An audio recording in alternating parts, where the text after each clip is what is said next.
صلى عليك الله يا سيد الأكوان صلى وسلم ربي يا أحمد العدنان. الحمد لله حق حمده، الحمد لله حمدا كثيرا طيبا مباركا فيه، الحمد لله حمدا عدد خلقه ورضا نفسه وزينة عرشه ومداد كلماته، نحمده ونستعينه ونستغفره ونتوب إليه ولا نعبد إلا إياه ونتوكل عليه. اللهم فصل وسلم وبارك على سيدنا وحبيبنا وشفيعنا ومولانا محمد المصطفى وعلى آله وأصحابه وكل من اتبع الهدى. أشهد أن لا إله إلا الله وحده لا شريك له ولا ولد وأشهد أن محمدا عبده ورسوله لا نبي بعده الصادق الوفاء. ثم السلام عليكم ورحمة الله تعالى وبركاته. Puji syukur kehadirat Allah Subhanahu wa taala, malam yang berbahagia ini kita dibersamai oleh guru kita Ustadz Felix Xiao, dan amat ada sedikit sesal diminta maju karena itu berarti kita terputus dari ilmu-ilmu beliau yang sangat indah. Tetapi mudah-mudahan karena ini adalah tugas yang diamanahkan oleh panitia, intifak kita semua di dalam majelis pada malam hari ini mengantar kita pada sebuah kemuliaan, bahwa setiap langkah yang kita tempuh menuju ke tempat ini adalah pemudah jalan kita ke surga. Amin. Bahwa duduk-duduk kita bersama adalah taman di antara taman-taman surga. Amin. Dan bahwasanya kita berhimpun di rumah Allah mengkaji kitabullah, maka mudah-mudahan kita dicurahi rahmat Allah, dinaungi sayap malaikat Allah. Amin. Diturunkan sakinah dari sisi Allah. Amin. Dan Allah Azza wa Jalla menyebut kita dengan penuh kebanggaan pada makhluk mulia di sisinya. Ikhwati fillah rahimakumullah, saya bukan orang yang pandai mempergunakan sentrongan. Sentrongan itu di Jogja disebut sentrongan. Dan memang sering cemburu kalau yang disentrongkan lebih diperhatikan daripada orangnya. Yeah. Alasan saja sebenarnya tidak membuat apa-apa, Ustaz. Lulusan UGM juga nyebutnya sentrongan ternyata. Habis. Sentrongan. Alhamdulillah ala kulli hal. Rekan-rekan yang disayang Allah Azza wa Jalla, Allah membebani kita, kata Al-Imam Ibnu Qayyim Al-Jauziyah dalam Al-Fawaid, kewajiban muslim terhadap Islam. Allah membebankan 5 hal kepada kita ketika kita memilih untuk menjadi orang-orang terpilih ini. Saya katakan orang-orang terpilih karena yang memberi nama din kita sebagai Islam Allah, yang memberi nama kita sebagai muslim Allah. Wallahu a'lam bishawab. Tapi saya melihat beberapa agama, nama penganutnya dan nama agamanya disematkan oleh manusia, bukan oleh Allah Azza wa Jalla. Kira-kira kalau kita tanya ke Tripitaka, adakah kemudian di situ disebut agama kalian namanya Buddha, kalian orang Buddhis begitu? Sepertinya tidak. Demikian pula agama-agama yang lain. Tetapi Allah mengatakan, Al-yawma akmaltu lakum dinakum wa atmamtu alaikum ni'mati wa raditu lakumul Islam madina. Allah memuliakan kita dengan nama din yang Dia sempurnakan dan Dia ridhai, yakni al-Islam. Dan seorang Yahudi pernah datang kepada Rasulullah SAW, apalagi Yahudi. Di Taurat tidak ada penyebutan kalian beragama Judaism dan kalian adalah orang-orang Yahudi. Karena Yahudi nisbat mereka saja kepada salah satu dari nenek moyang Yehuda bin Yakub alaihissalam. Kata si Yahudi kepada Umar, kalau ayat ini turun kepada kami jadikan itu hari raya. Kata Umar, Maha Suci Allah yang kemudian telah menjadikan hari turunnya ayat ini sebagai hari yang paling akbar kemuliaannya dan tempat turunnya sebagai bumi yang paling indah kemuliaannya. Ayat ini turun di Arafah ketika wukuf, ketika hari haji akbar di haji wada Rasulullah sallallahu alaihi wasallam. Dan kita pun oleh Allah disebut sebagai muslim, huwa sammakumul muslimun. Huwa sammakum, Allah yang memberi nama kalian sebagai muslim sejak sebelumnya. Wa fi hadza, dan juga di dalam Al-Qur'an ini. Bahwa kita diberi nama oleh Allah, dimuliakan dengan din yang Allah namai sendiri dan Dia ridha dengan nama-nama itu. Maka Allah mewajibkan kita untuk 1, mengimani dinul Islam ini. 2, mengilmui dinul Islam ini. 3, mengamalkan dinul Islam ini. 4, mendakwahkan dinul Islam ini. Dan yang kelima, bersabar di dalam mengimani, mengilmui, mendakwahkan dan mengamalkan dinul Islam ini. Hari yang dimuliakan oleh Allah Subhanahu wa taala, Allah masih memberikan kita tugas untuk mengimani meskipun Dia sudah memanggil kita sebagai wahai orang-orang yang beriman. Hatta dalam Al-Qur'anul Karim ada ya ayyuhalladzina amanu aminu. Wahai orang-orang yang beriman, berimanlah kalian. Karena iman pun berderajat-derajat. Karena iman pun yazidu wa yanqus, yazidu bit ta'ah wa yanqus bil ma'siyah. Naik, turun, bertambah, berkurang, menguat, melemah. Bertambah dengan ketaatan kepada Allah, berkurang dengan kemaksiatan kita kepada Allah. Maka wahai orang-orang yang beriman, berimanlah kalian. Maka iman seperti apa yang dikehendaki oleh Allah Azza wa Jalla atas kita kepada dinul Islam ini? Para ulama memberi penjelasan setidaknya ada 2 pendekatan dalam iman. Yang satu pendekatannya habits. Agak nggak pakai ta'akkul, tetapi kemudian dia ditunaikan dengan penuh perasaan, diucapkan dengan penuh penghayatan. Siapa contohnya? Ummu Ismail, Hajar. Ketika sang suami pada suatu hari membawa kedua orang yang tercinta ini, Ismail yang masih menyusu, merah, bayi, dan Hajar, ibundanya yang masih lemah dan bertambah-tambah lemahnya, dibawa ke lembah Bakkah. Ada yang tanya, yang betul lembah Makkah atau lembah Bakkah? Itu sama kayak tanya Jogja apa Yogya. Dan kalau kita belajar qiraat kan memang ba dan mim itu satu makhraj. Dia huruf syafatain, dia huruf bibir. Jadi kalau dulu namanya Bakkah kok sekarang berubah jadi Makkah, jangan heran. Ke lembah Bakkah itu dibawa kedua kecintaan itu, kedua kesayangan itu. Lalu Allah perintahkan untuk tinggalkan mereka Ibrahim. Dalam riwayat yang dibawakan oleh Imam Ahmad dalam musnadnya, diceritakan bahwa Ibrahim ketika itu speechless, nggak bisa ngomong. Berat. Maka kalau ada orang yang kemudian mengatakan ikhlas itu pasti ringan, keliru. Berat juga bisa ikhlas, habits.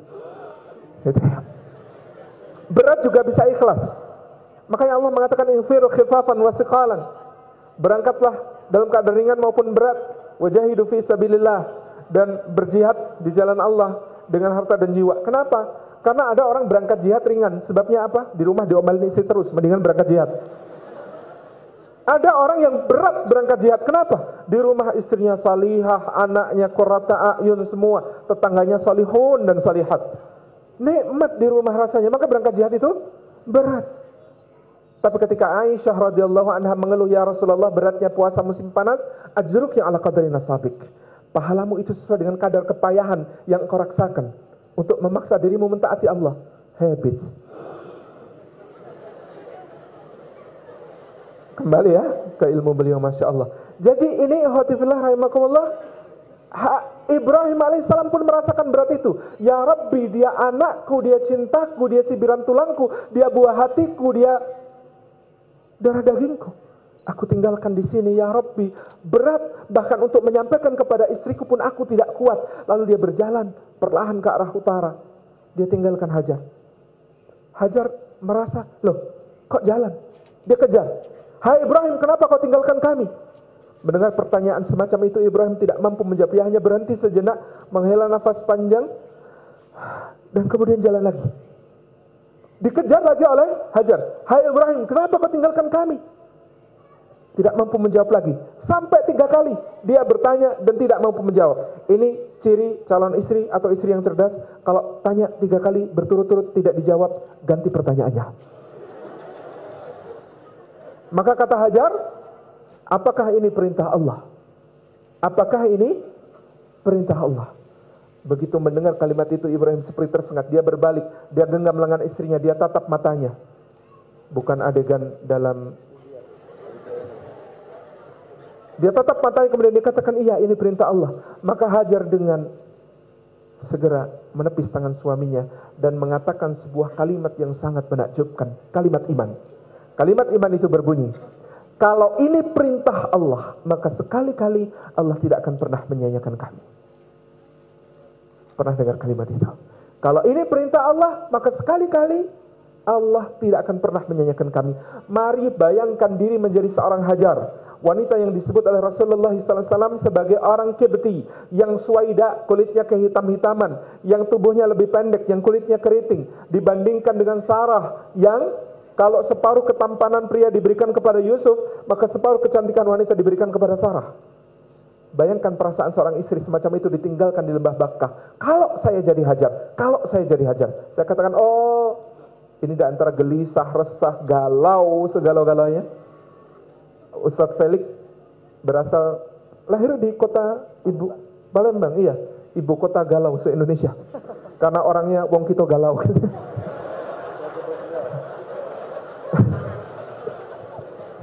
Habis nyela sesama ustadz.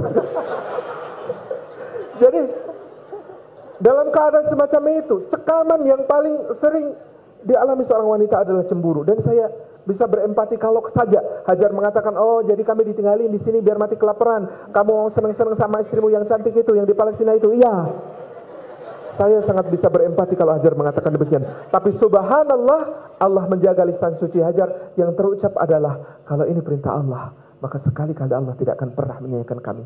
Ingat, tanpa kalimat ini kita tidak akan ketemu sa'i antara Safa dan Marwah. Tanpa kalimat ini kita tidak akan ketemu sumur Zam-Zam. Tanpa kalimat ini kita tidak akan melempar jumrah di Aqabah. Dan tanpa kalimat ini kita tidak akan membaca di dalam salat kita, kama sallaita ala Ibrahim wa ala ali Ibrahim. Karena semua itu Allah jadikan untuk memperingati satu kalimat iman. Kalau ini perintah Allah, maka sekali-kali Allah tidak akan pernah menyanyiakan kami. Sayyidina Abdullah bin Mas'ud radhiyallahu anhu mengatakan kepada para tabi'in, kalian berbeda dengan kami. Kami, kata Ibnu Mas'ud, dahulu para sahabat belajar tentang iman, lalu kami beriman. Lalu kemudian Al-Quran turun kepada kami, maka kami menghafalnya dan beramal dengannya. Tapi kalian, ini ngomongnya sama tabi'in bukan sama kita, tapi kalian sudah mengenal Quran dan menghafalnya sebelum iman merasuk ke dada kalian. Maka hafalan yang secuil di kalangan para sahabat bisa memberi kekuatan yang amat sangat dahsyat. Mufassirin sebagian mengatakan ketika Sayyidina Bilal radhiyallahu anhu disiksa oleh Umayyah bin Al-Khalaf, ditarik dia dari dalam kota Makkah, diseret kemudian ditelentangkan di atas pasir membara, ditindihkan batu ke atasnya, dicambuki oleh Umayyah sampai yang nyambukin capek. Kalau yang nyambukin capek, kira-kira yang dicambukin gimana? Dan apa yang keluar dari lisannya? Ahad, ahad, ahad. Dia mengatakan ahad, ahad.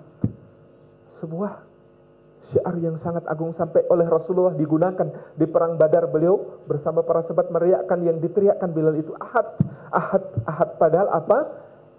Menurut sebagian ulama, Bilal mengucapkan itu karena yang dia hafal dari surah Al-Ikhlas baru satu kata itu.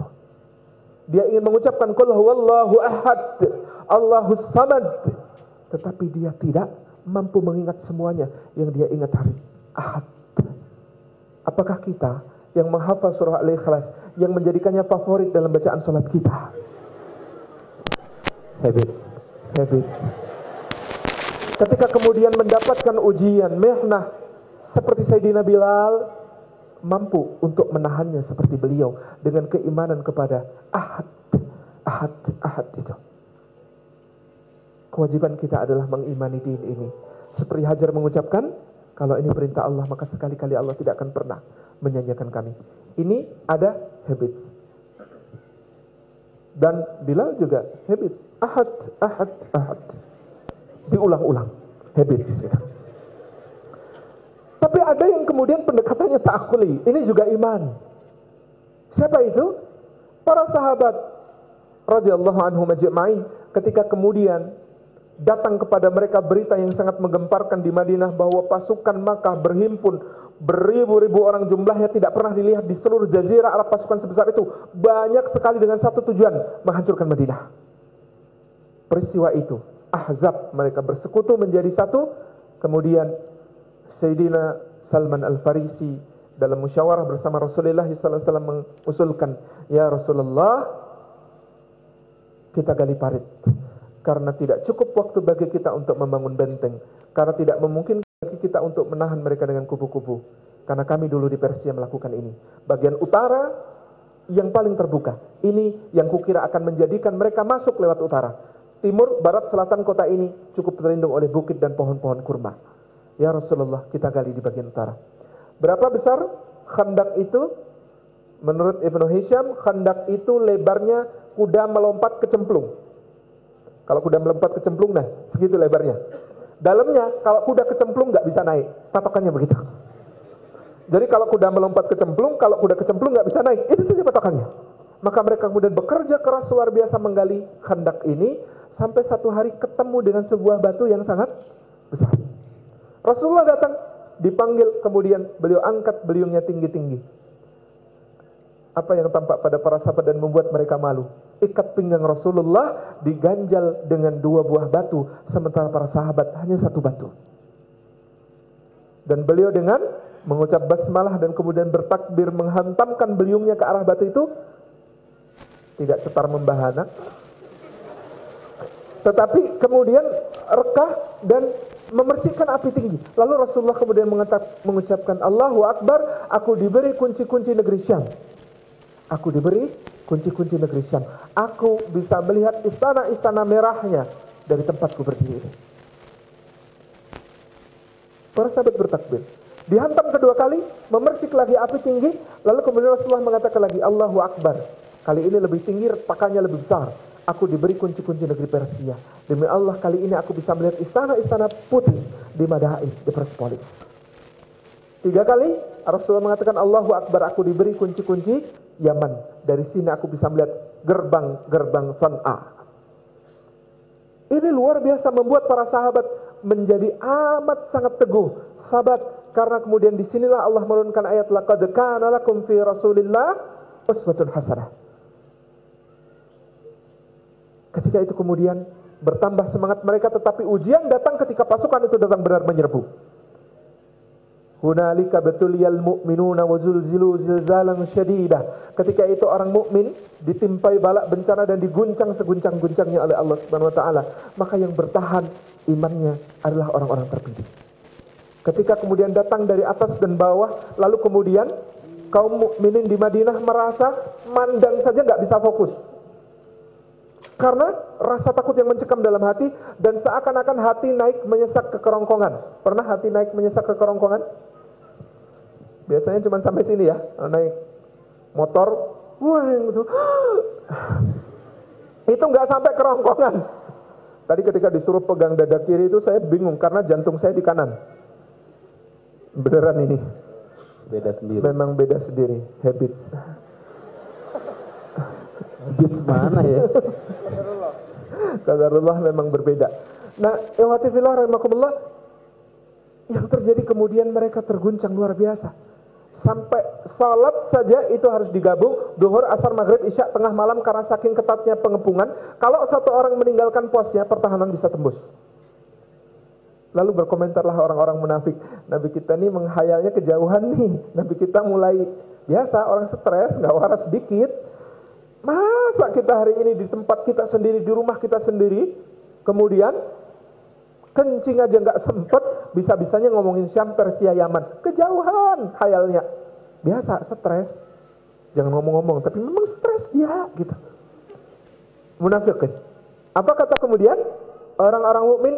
Hadza ma wa'adanallahu wa rasuluh wa sadaqallahu wa rasuluh. Ini apa yang dijanjikan Allah dan Rasulnya pada kita, dan maha benar Allah dan Rasulnya. Dari mana mereka mendapatkan keyakinan itu? Syekh Munir Muhammad Al-Ghadban mengatakan, karena mereka ta'akuli. Jam 7 malam itu gelap. Tapi jam 11 makin gelap. Jam 2 lebih gelap lagi. Tapi makin gelap, makin gelap, makin gelap, itu makin dekat kepada fajar. Makin gelap, makin gelap, makin gelap itu makin dekat kepada fajar. Perang Badar itu gelap, gimana nggak gelap? Perang sama bapak sendiri, sama kakak sendiri, sama adik sendiri, saudara sendiri. Berat, menyakitkan. Tetapi perang Uhud lebih gelap. Kenapa lebih gelap? Kalah, Badar mending, masih menang. kalah, menyakitkan sekali kekalahannya. 70 orang jadi syuhada. Ada Hamzah, ada Mus'ab, ada Abdullah bin Jahsy, yang mereka rata-rata ada yang dipotong hidungnya, dipotong telinganya, dikeluarkan isi perutnya, dikunyah-kunyah jantungnya. Rasulullah sendiri terluka. Dan luka-luka para sahabat yang sangat luar biasa. Talhah misalnya 70 mengalir darahnya dari 70 lukanya, dan dia mengatakan, ya Rabbi khudh bidami hadzal yaum hatta tarda. Ya Allah, ambil darahku hari ini sampai kau ridha. Pahit perang Uhud, tapi makin pahit lagi adalah perang Ahzab ini, karena benar kata orang munafik dalam satu sisi, kencing aja nggak sempet. Tapi makin gelap, makin gelap, makin gelap itu makin dekat kepada fajar. Dan apakah keyakinan mereka benar? Benar. Inilah iman. Inilah iman kita. Dan iman itu diuji oleh Allah Subhanahu wa taala seperti halnya Hajar diuji oleh Allah. Apakah ketika mengatakan kalau ini perintah Allah, maka sekali-kali Allah tidak akan pernah menyia-nyiakan kami? Apa dengan begitu kemudian turun hidangan dari langit? Tidak, semua akan diuji. Maka bekalnya pun habis, air susunya kemudian kering, dan Ismail mulai menangis. Apa yang dilakukan? Ikhtiar. Dia naik ke sofa, dia amati ke atas, adakah orang yang bisa dimintai tolong? Dia amati ke bawah, adakah air yang bisa diminum? Bergerak dia ke arah Marwah, naik ke sofa, balik ke Marwah, naik ke sofa lagi, naik ke Marwah lagi, bolak-balik sampai 7 kali. Allahu yarham Kiai Haji Mu'tamid Khalil, guru kami dulu pernah bertanya kepada kami ketika membahas ini. Kira-kira kalau orang di satu trek gitu ya, itu satu trek saja, untuk meneliti di situ ada air apa enggak dan ada orang apa enggak, kira-kira butuh berapa kali bolak-balik? 2? Tapi memang harus habits 7 kali. Habits ya, repetisi, ibunya habits. Bola balik 7 kali. Jadi kemudian yang terjadi apa? Airnya muncul. Di mana airnya muncul? Di kaki Ismail. Coba kalau Anda yang jadi Hajar, kan kalimatnya pasti, ya Allah, enggak dari tadi loh ya. Wong sudah bolak-balik ke sini kok airnya ya munculnya di situ. Memang tugas kita ketika membuktikan iman dan keyakinan kepada Allah adalah berikhtiar sejauh jangkauan dan kemampuan yang bisa kita tunjukkan kepada Allah. Allah meletakkan rizki, penyelesaian, keajaiban itu dimanapun, terserah Allah Subhanahu wa ta'ala. Tahan dulu Ustaz.